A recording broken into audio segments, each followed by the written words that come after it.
জুলাই ঘোষণাপত্রে যদি 2018 সালের কোটা সংস্কার আন্দোলন ও নিরাপদ সড়ক আন্দোলনের চেতনা না থাকে, তাহলে সেটি কখনোই সর্বজনীন রূপ পাবে না বলে মন্তব্য করেছেন গণ অধিকার পরিষদের সভাপতি ও ডাকসুর সাবেক ভিপি নুরুল হক নূর। সোমবার সন্ধ্যায় জাহাঙ্গীরনগর বিশ্ববিদ্যালয়ের জহির রায়হান মিলনায়তনে বাংলাদেশ ছাত্র অধিকার পরিষদ আয়োজিত জুলাইয়ের প্রতিশ্রুতি প্রত্যাশা বনাম বাস্তবতা শীর্ষক প্রবন্ধ লেখনী প্রতিযোগিতার পুরস্কার বিতরণী অনুষ্ঠান শেষে সাংবাদিকদের প্রশ্নের উত্তরে তিনি এই মন্তব্য করেন। নুরুল হক নূর আরও বলেন, বিগত সময়ে অনেক কিংস পার্টি সৃষ্টি হয়েছিল যারা আজ বিলুপ্ত।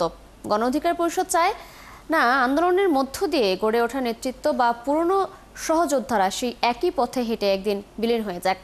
অনুষ্ঠান শেষে প্রবন্ধ প্রতিযোগিতায় বিজয়ীদের হাতে পুরস্কার তুলে দেন অতিথিরা।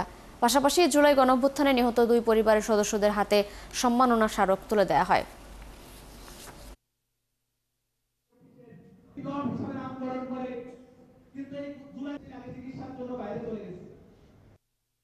24-এর এই গণঅভ্যুত্থানের প্রেক্ষাপটটা তৈরি করেছে 2018 সালের কোটা সংস্কার আন্দোলন, নিরাপদ সড়ক আন্দোলন এবং আজকের যে সাহসী প্রতিবাদী তরুণ, এই তরুণরা এই 2018 সালের এই আন্দোলনই তাদেরকে অনুপ্রাণিত করেছে। সুতরাং এই ঘোষণাপত্রে যদি 2018 সালের কোটা সংস্কার নিরাপদ সড়ক আন্দোলনের স্পিরিটের কথা না থাকে, তাহলে সেই ঘোষণাপত্র সার্বজনীন হবে না।